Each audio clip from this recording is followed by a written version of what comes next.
Sundargarh जिलार Kuarmunda block अंतर्गत सलंगा बाहाल सम्मुख दे जाइथिबा PWD 28 रास्ता मरण जनता पलटिछि। ए रास्तार स्थाने स्थाने बड़ बड़ खाल सृष्टि होइथिबारु लोकमाने नाही नथिबा असुविधार सम्मुखीन होउछन्ति। केतेक खालरे वर्षा पानी जमा होइथिबारु कादो पचपच रास्ता रे यातायात करबा कष्टकर होई पडुछि। अनेक समय एहा मध्य देखिबाकु मिलुछि दूर दूरांतरु आसुथुवा बाइक चालक माने खालरे पड़ी दुर्घटनार शिकार होई खंडिया खाबरा मध्य होउछन्ति। ए रास्ता कुत्रा रांची रोड सलंगा बाहाल दे पड़ोशी राज्य झारखंड बाईपास एकमात्र रास्ता। ए रास्तार प्रतिदिन हजार हजार संख्यार माल बोझी गाड़ी जीवा आसिबा करुछि। एहा नै रास्ता दिनकु दिन कदर्ज होई पडुछि।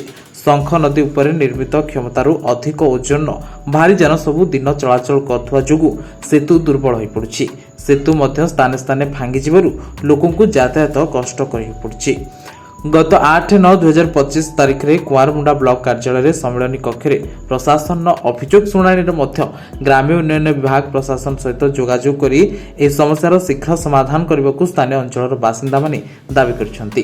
तेबे देखिबा बाकी रहा प्रशासन केते शीघ्र एही मरण जनता रास्ता को मरामती करिवे। वर्षा रे केते गाढ़ाई गला आउ धूली सबू रोषे घर पशि जाउछि। दुकान सबू लोक मानक रोगी होउछि।